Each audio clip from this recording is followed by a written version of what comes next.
بسم اللہ الرحمن الرحیم۔ کیا سعودی حکومت سلطنت عثمانیہ کے خلاف بغاوت کر کے کھڑی ہوئی تو کیا ان کو ہم خوارج کہیں گے؟ یہ ایک شبہ اٹھایا جاتا ہے۔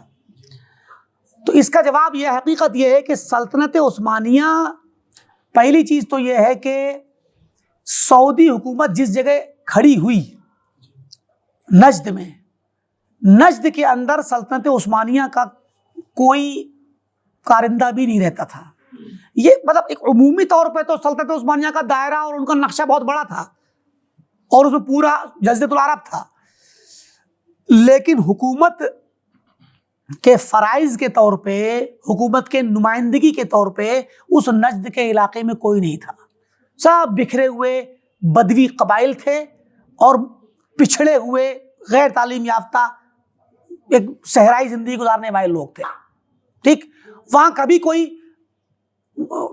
خلیفہ عثمانی کا نمائندہ اور نائب نہیں رہا۔ پہلی چیز تو یہ مہجور علاقہ تھا، نہ تو کوئی زمین زرخیز ہے، نہ بارشیں ہوتی ہیں، نہ کوئی وہاں پہ کھیتی باڑی ہوتی ہے، کھجور وجور کہیں کہیں ہوتی تھی، اور نہ ہی کوئی زمین میں نہریں بہہ رہی ہیں، نہ کوئی باغات ہیں، کچھ نہیں۔ تو نہ کسی علاقے کو، کسی دنیا کی حکومت کو اس علاقے پہ کوئی لالچ تھا۔ یعنی برطانیہ نے پورے ہمارے ہندوستان پہ قبضہ کر رکھا تھا، اور یہ جو جزیرۃ العرب کے کنارے کنارے چھوٹے چھوٹے ملک ہیں جو بن گئے، ان ملکوں میں ان کی چھاونیاں تھیں، کیونکہ سمندر کے کنارے انہوں نے چھاونی بنا رکھی تھی۔ جو قبائل یہاں رہتے تھے، انہوں نے انہی کو ہی قبیلوں کو وہ کر رکھا تھا کہ ٹھیک ہے تمہاری ہم بادشاہت کو، قبلی سرداری کو قبول کرتے ہیں، تبھی یہ چھوٹے چھوٹے ملک بن گئے کنارے پہ۔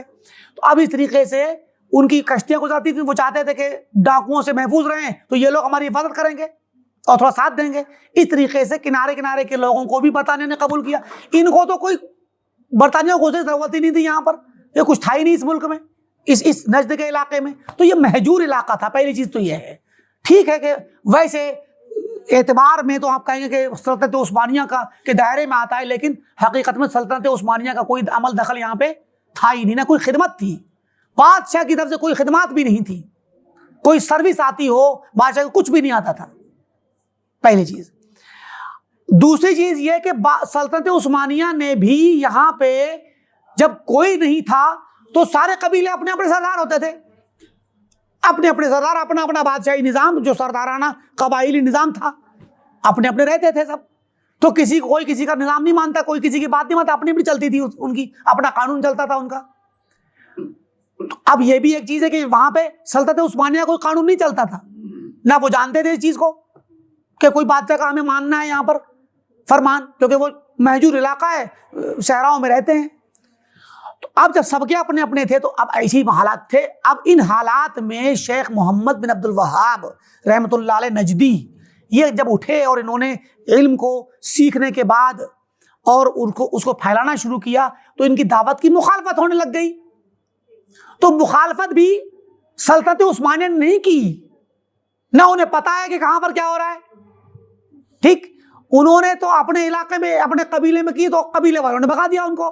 ایک دو لوگوں نے بات مانی، کچھ لوگوں نے سنا، باقی سردار نے بھگا دیا، کیونکہ وہ تو وہی بات تھی کہ جیسے جو بریلوی کرتے ویسی وہ وہاں پر ہوتا تھا، قبروں کی پوجا ہوتی تھی۔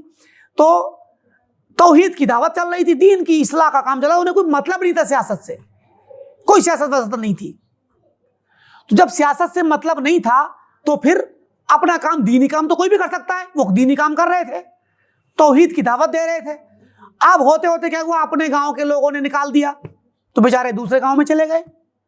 جب دوسرے گاؤں میں گئے تو ان ظالموں نے، جو ان کے مخالف تھے، جو بدعتی علماء تھے، انہوں نے اور قبیلے کے سردار نے دوسرے قبیلے کو حکم بھیجا کہ جو ہے نہیں، یہ اس کو نکالو، یہ فتین آدمی ہے، یہاں سے نکالو تمہارے، ورنہ تمہارے جو تعلقات ہیں سفارتی، ایک ملک دوسرے ملک سے کہہ رہا تھا، بہت بڑا ملک تھا نا، قبیلے چھوٹے چھوٹے، تو ملکوں کی طرح معاملے سفارتی تعلقات چلتے تھے۔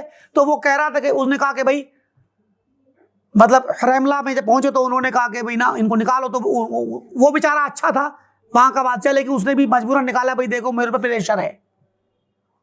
مگر اتنے میں یہ پریشر تھا، اب دعوت پھیل رہی تھی، لوگ دین کی بات ان کی سن رہے تھے، ہوتے ہوتے کچھ لوگ پھر ان کو لے آئے ابن سعود جو تھے محمد بن سعود ان کے قبیلے میں لے آئے. ٹھیک, تو ان کے قبیلے میں جب لے کے آئے تو اب محمد بن سعود کے اصل میں ایک بھائی تھے, وہ وہابی ہو گئے تھے, اور ان کے ذریعے ان کی بیوی اور ان کی بیوی نے محمد بن سعود کی بیوی کو وہابن بنا دیا تھا. تو اب کیا ہوا, یہ وزارت داخلہ کے ذریعے کام ہوا. تو اب جو ہے محمد بن سعود کی بیوی تک بات پہنچائی گئی, اور انہوں نے اپنے شوہر سے بات کی کہ محمد بن عبد الوہاب صاحب یہاں آنا چاہتے ہیں, آپ انہیں آنے دے دیجیے, کیونکہ مسئلہ تو مشہور ہو گیا تھا, لوگ ڈرتے بھی تھے کہ دوسرے قبیلے والے ہم سے مخالفت کریں گے اور یہ کریں گے. اس طریقے سے محمد بن سعود نے اپنی بیوی کے برکے نصیحت پر عمل کرتے ہوئے ان کو بلایا اور معاہدہ کیا. وہ سمجھ رہے تھے حالات کیسے ہیں. تو محمد بن سعود نے کہا کہ دیکھیے ہم آپ کو پناہ دیں گے, ہم قبیلے کے سردار ہیں, اب ایسے تو جس جگہ جائیں گے وہاں پر دوسرے قبیلے والوں کے خط پہنچیں گے, تو کہ بھائی نکالو گے تو ہر کوئی پریشان ہوگا, اور یہ تو پریشان ہوں گے ہی. تو انہوں نے کہا کہ بھائی دیکھیے ہم آپ کو پناہ دیں گے مگر شرط ہے. اب چونکہ تھوڑا دعوت کو سنا انہوں نے, محمد سعود نے اپنی بیوی سے اور دوسرے لوگوں سے, تو تھوڑا سا ان کو سمجھ میں آ گیا کہ دعوت جو چل رہی ہے وہ کیا ہے. توحید کو انہوں نے سمجھ لیا اور مان لیا. اب انہوں نے معاہدہ کر لیا ان سے کہ دیکھو بھائی ہم آپ کا ساتھ دیں گے مگر آپ اب ہمارے درمیان رہیں گے, کہیں اور نہیں جانا. ہم آپ کا ساتھ دیں گے, آپ ہمارے ساتھ رہیے, اور ہم دعوت کو آپ کے سپورٹ کر کے اب دعوت ہم بھی پھیلائیں گے. تو اب چونکہ یہ بادشاہ ہیں اپنے قبیلے کے, خلیفہ وہ ہیں, سردار ہیں, تو اب ظاہر ہے کہ جب دوسرے لوگوں سے بات آئی تو اب سیاسی طور پہ بات خود بخود سیاسی سپورٹ مل گئی. یہ مسئلہ سیاسی کا اب بنا کر کے اب تک نہیں تھا. تو اب کیا ہوا, شیخ محمد عبد الوہاب خط لکھتے یا کسی جگہ جا کے کسی قبیلے والوں کو دعوت دیتے تو وہ مخالفت کرتے. اب جب مخالفتیں شروع ہوئیں تو پھر وہی بات کہ جب قبیلے کا سردار ہے تو کہا ٹھیک ہے بھائی ہم نہیں دیتے آپ کو, وہ مانگ رہے کہ ان کو ہمیں دے دیجیے, بھگائیے, ہم نہیں بھگاتے.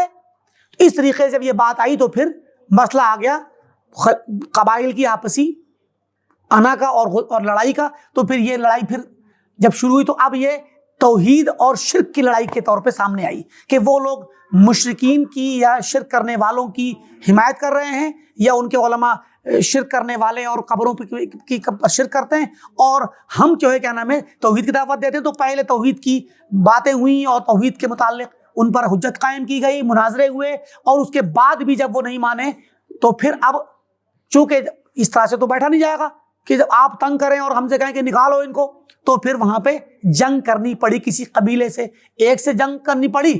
تو ظاہر ہے جہاں توحید کی طاقت ہوتی وہاں پہ شرک والے ٹھہر نہیں سکتے. تو وہ قبیلے جب پسپا ہوا تو پھر وہ قبیلہ اپنے گھیرے میں آ گیا, اور یہ ان کی حکومت اب ایسے کر کے قبیلوں میں پھیلنا شروع ہوئی. تو قبیلے ہوتے گئے, بڑھتے گئے, پورا نجد آ گیا, ریاض اور حائل اور یہ بریدہ, یہ جو قسیم ہے, یہ سارے علاقے بڑھتے چلے گئے. اب یہ پھیلتے گئے تو اب ایک سسٹم بن گیا, اب ایک پورا ایک ابھیان بن گیا, یہ تحریک بن گئی کہ اب جو دعوت دی جائے گی وہ دعوت بالقوت دی جائے گی, وارننگ کے ساتھ. اب وہ کمزور والی دعوت ختم, کیونکہ دین تو پہلے سے قائم ہے نا. تو اب قوت مل گئی. تو اب یہ ہوا کہ کسی قبیلے کو خط بھیجا اور کہا کہ بھائی تمہارے یہاں یہ قبروں کے اور یہ شرک کے مظاہر ہیں, اسے ختم کرو اور جو ہے توحید کو مانو اور اس سے توبہ کرو. اس طرح کی باتیں آئیں تو ان سے خط و کتابت اور ان سے جو بھی معاملے ہوئے ہونے کے بعد جب نہیں مانا تو آ جاؤ میدان میں. تو اس طریقے سے پھر وہ جنگیں ہوئیں اور یہ ان کا دائرہ پھیلنا شروع ہوا. جب دائرہ پھیلنا شروع ہوا تو پھر یہ بہت سے قبائل والے بھاگے, بہت سو نے جا کے شکایتیں کی, تو مصر پہنچے. تو مصر سے پھر محمد علی پاشا نے ان کو گرانے کے لیے کیونکہ ان کی حکومت بڑا دور تک پھیل گئی. اب وہ ایک قبیلہ نہیں رہا, جتنے قبائل ہیں نجد کے, احسا کے اور بحرین کے طرف کے ادھر کے علاقے کے اور عراق کے آس پاس کے بہت سے علاقے ان کے اس میں آ گئے. تو اس طریقے سے ان کی حکومت پھیلنا شروع ہو گئی. تو اس کو گرانے کے لیے محمد علی پاشا نے فوج بھیجی. تو جب وہ فوج کافی وقت کے بعد مطلب یہ فوج آئی ہے, ایسا نہیں ایک دم گرا دی گئی. تو اس طرح سے اب ان کو خطرہ یہ لگا کہ بڑی حکومت بن رہی ہے, تو اب یہ ہمارے مقابلے کھڑی ہو رہی ہے. حالانکہ اب تک کوئی مقابلہ تھا نہیں. وہ اپنے میں ہی آپس میں بکھرے ہوئے لوگوں کو انہوں نے اکٹھا کیا اور دعوت کو پھیلایا. تو یہ اس سیاق میں پھیلی، یہ کوئی بغاوت کر کے نہیں پھیلی تھی، نہ بغاوت کی گئی تھی۔ پھر کیا ہوا، انہوں نے جو ہے خاتمہ کر دیا اور پکڑ کر لے گئے، کچھ لوگوں کو مصر میں جا کے پھانسیاں دی اور کچھ لوگوں کو گرفتار کیا جیل میں، تو کچھ لوگ وہاں سے بچ بچا کے بھاگ آئے۔ جب بھاگ آئے 7-8 سال 10 سال کے اندر، تو انہوں نے پھر آ کر کے، ترکی تھے عوام ترکی، انہوں نے آ کر کے جو ہے حکومت پھر سے بنا لی 8-10 سال کے بعد۔ پھر لوگ ان کی جو کہ کافی زمانے کی، کافی سالوں کی، 30-40 سال 50 سال کی حکومت کے بعد ان لوگوں کے عدل اور انصاف اور ان کے امن و امان کے عادی ہو گئے تھے، تو پھر ان کے اس پر جلدی جلدی رقعہ پھر سے پھیلنے لگ گیا۔ تو پھر یہ دوسری والی حکومت قائم ہو گئی دوسرے دور میں، اور پھر پھیل گئی حکومت۔ تو جب یہ دوسرے دور میں حکومت قائم ہوئی تو پھر سے کیا نام ہے ان کے خلاف کارروائی ہوئی۔ تو جب دوبارہ کارروائی ہوئی تو پھر اس کے بعد یہ جو کنگ عبدالعزیز تھے سلمان کے والد، تو کنگ عبدالعزیز کے والد تھے عبد الرحمن بن سعود، تو عبد الرحمن بن سعود جو تھے وہ اپنے بچوں کو لے کر کے، اپنی فیملی کو لے کر کے کویت چلے گئے، ٹھیک۔ اور پھر ان کی حکومت کے سارے لوگوں کو، کسی کو گرفتار کیا، کسی کو قتل کر دیا، کسی کو لے گئے ادھر مصر لے گئے، کہاں لے گئے، ایسی اس طریقے سے یہ تقریباً 1309 میں تقریباً وہ خاتمہ کر دیا پھر سے۔ اور اس کے بعد پھر ملک عبدالعزیز نوجوان لڑکے تھے، وہ کویت میں رہتے تھے اپنے باپ کے ساتھ، ٹھیک۔ کویت میں جس زمانے میں رہتے تھے، یہ سمجھ لیجئے 20ویں صدی کے شروع کا دور ہے، 1903-1904 کی بات ہے یہ تقریباً، کیا اور 10-11 کی بات ہوگی۔ اس زمانے میں کویت میں جب رہتے تھے ملک عبدالعزیز، ابھی وہ نوجوان تھے، ان کے باپ اصل بادشاہ تھے لیکن وہ بھاگ کر پناہ لے گئے۔ اس زمانے میں ہندوستان کے اہل حدیث علماء کویت پہنچے تجارت کرتے ہوئے، تاجر علماء، غزنوی خاندان کے جو علماء تھے اہل حدیث وہ پہنچے، تجارت کی غرض سے ہوتے ہوئے کویت وہاں پہنچے۔ وہاں انہوں نے درس ورد، علماء تھے، تاجر تھے، درس دیتے تھے، درس دیا تو شاہ عبدالعزیز کے ساتھ ان کے تعلقات بنے، ان کو پڑھایا، انہوں نے علم دیا۔ ہندوستان کے اہل حدیثوں کا تعلق سعودی حکومت سے تب بنا جب وہ اپنی ٹوٹی ہوئی حکومت کا ایک بھاگا ہوا پناہ گزین خاندان کویت میں پناہ میں لے رہ رہا تھا، اور اس وقت انہوں نے علم حدیث اور علم کے دروس کے ذریعے استفادہ کیا اور تعلقات تبھی قائم ہوئے۔ اور 9 سال کے بعد ملک عبدالعزیز نے اپنے 40 لوگوں کے ساتھ آ کر کے ریاض پر پھر وہاں پر حملہ کیا اور اس پہ وہاں کے قلعے پر اس کو فتح کیا۔ اور اس کے بعد 1318 میں 1418 گزرنے کے بعد 1318 اس سے پہلے، تو 1318 میں انہوں نے قبضہ کیا، اور تیسری والی حکومت جو قائم ہوئی وہ 1318 سے لے کے اب تک چل رہی ہے۔ تو یہ اصل میں سعودی حکومت کوئی بادشاہ یا خلیفہ عثمانی کے خلاف بغاوت کے طور پہ کھڑی نہیں ہوئی تھی، نہ انہوں نے کسی سے مزاحمت کی تھی، بلکہ وہ ایک خود بخود آٹومیٹک بنتی چلی گئی توحید کی دعوت کے نتیجے میں۔ بعد میں جب ان کو خطرہ لگا یا ان سے شکایتیں ہوئی تب ان سے وہ جنگیں ہوئی، تو وہ جنگیں پھر ایک حکومت بننے کے بعد ہوئی، تعدد حکومات کے باب سے، تعدد حکومات کے باب سے، یہ جان لیجیے آپ، تعدد حکومات یا تعدد ولایات یہ الگ چیز ہے اور خروج الگ چیز ہے۔ جیسے آج سعودی عرب ہے، یمن ہے، عراق ہے، اردن ہے، الگ الگ ملک ہے نا، تو یہ تعدد ولایات کہا جاتا ہے کو، تعدد حکومات۔ اور یہ تعدد کا مسئلہ آج سے نہیں ہے، بہت پرانا زمانہ ہے، خلافت عباسیہ ہی میں، بلکہ خلافت امیہ ہی میں تھا۔ یہ اندلس کی حکومت الگ تھی، وہ یہاں کے اموی اس کتابیں نہیں تھے خلیفہ کے۔ تو اب تعدد ولایات کے مسئلے کو جواز فراہم کرنا یا جائز کہنے کے لیے علماء کا فتویٰ ہمیشہ سے رہا ہے، اور یہ بات مسئلے میں بات کر چکے ہیں پیچھے سابقہ پروگراموں میں۔